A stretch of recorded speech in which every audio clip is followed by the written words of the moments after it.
अस्सलाम वालेकुम, मैं हूं तबस्सुम रियाज रांझा। अगर वर्कशॉप की बात की जाए, अगर जो गाड़ियों और बाइक्स को पंचर लगते हैं उसकी बात की जाए, तो ज़्यादातर मोस्टली हम लोगों ने ये चीज़ें पंप्स पे देखी है। मगर अब आपको मिलेगी चलती फिरती वर्कशॉप। ये जो मेरे साथ शख्स मौजूद है, इसका नाम है इसरार अली नकवी। इसरार अली नकवी ने क्या बना दिया? इसरार अली नकवी ने ये बना दिया। इसरार अली नकवी के पास ये तमाम चीज़ें यहाँ पे मौजूद हैं।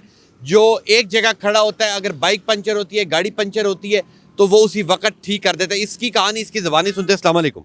वालेकुम सलाम। इसरार साहब, बताइएगा कि कितने अरसे से ये काम करें? भाईजान ये कम से कम 3 साल होने वाले हैं। 3 साल होने वाले हैं। अच्छा, मुझे ये बताएं, अक्सर आप लोगों के जो लोग कोने के ऊपर पंचर लगाते हैं, इनके बारे में ये कहा जाता है कि आप लोग खुद कील और इस तरह की चीज़ें रोडों के ऊपर फेंक देते हैं ताकि बाइक पंचर होते जाएं तो आप लोगों की तरफ आ जाएं। तो ऐसा भी रियलिटी में है? नहीं भाईजान, ऐसा तो नहीं है, अल्लाह माफ़ करे, ऐसा कोई काम हम नहीं करते। अब मजबूरी तौर सड़क के ऊपर आए।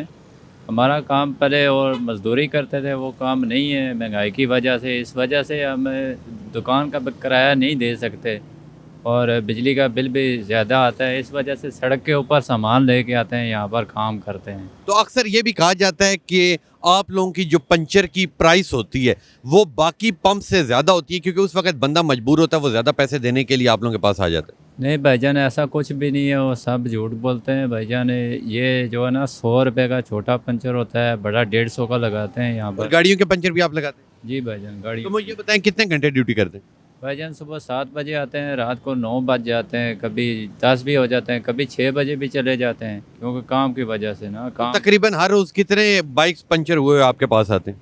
भाईजान ये कोई पता नहीं है, हवाई हवाई रोज़ी है जी।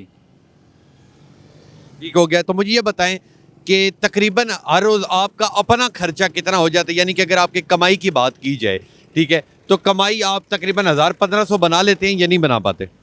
भाईजान कभी 800 हो जाता है, कभी 1500 हो जाता है, कभी होता ही नहीं है। इसी तरह घर चले जाते हैं, मकान का किराया, महंगाई की वजह से कुछ भी नहीं हो रहा है भाई। और जो आप पंचर लगाते हैं, उस पंचर को वो बिल्कुल ओके पंचर होता है या पंचर लगाने के बाद वो टेम्परेरी होता है और दोबारा पंप से जाके दोबारा लगवाना होता है? नहीं नहीं, वो ट्यूबलेस टायर के ब्लैक वाले पंचर होते हैं, वो मजबूत पंचर होते हैं हमारे पास है, वो कच्चे पंचर नहीं होते। और आप इसी जगह रहते हैं या मुख्तलिफ जगहों के ऊपर लोग आपको कॉल करते हैं कि जी हमारा पंचर हो चुका है, आप हमारे पास आएँ?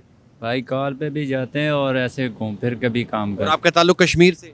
जी आज़ाद कश्मीर से। आज़ाद कश्मीर से इनका ताल्लुक है। आज़ाद कश्मीर का ये जो नौजवान है, ये आप देख सकते हैं, ये इनकी तमाम चीज़ें, मैं अपने कैमरामैन कहूँगा कि दिखाए, ये तमाम जितनी चीज़ें ये यहाँ पे मौजूद हैं। कस्टमर की बात की जाए तो कस्टमर भी इनके पास देखिए पंचर हुआ इनका टायर, तो ये भी यहाँ पे आ रहे हैं इनके पास और ये अब इन्हें पंचर लगाएंगे। बहुत शुक्रिया। हुकूमत पाकिस्तान से कोई अपील करना चाहेंगे? बस महंगाई कम कर दें, मेहरबानी है उनकी। जो गरीब तबका है जो है ना, ये जो है ना बर्बाद ना हो, ख़राब ना हो, जलील ना हो सड़कों के ऊपर। नहीं जी, इन्होंने हुकूमत पाकिस्तान से महंगाई कम करने की अपील की है। ये थी असर की कहानी। ये आप देख सकते हैं, इनका ये बाइक मौजूद है जिसके अंदर तमाम तर चीज़ें यहाँ पे मौजूद हैं। और ये यहाँ पे जितने यहाँ से लोग जाते हैं, किसी का बाइक पंचर होता है, किसी की गाड़ी पंचर होती है, क्योंकि यहाँ से तकरीबन 10 किलोमीटर के ऊपर पंप है, पंप तक जाना मुश्किल होता है, लोग परेशानी में होते हैं, तो वो यहाँ आके इनकी खिदमात हासिल कर सकते हैं। तो इंशाल्लाह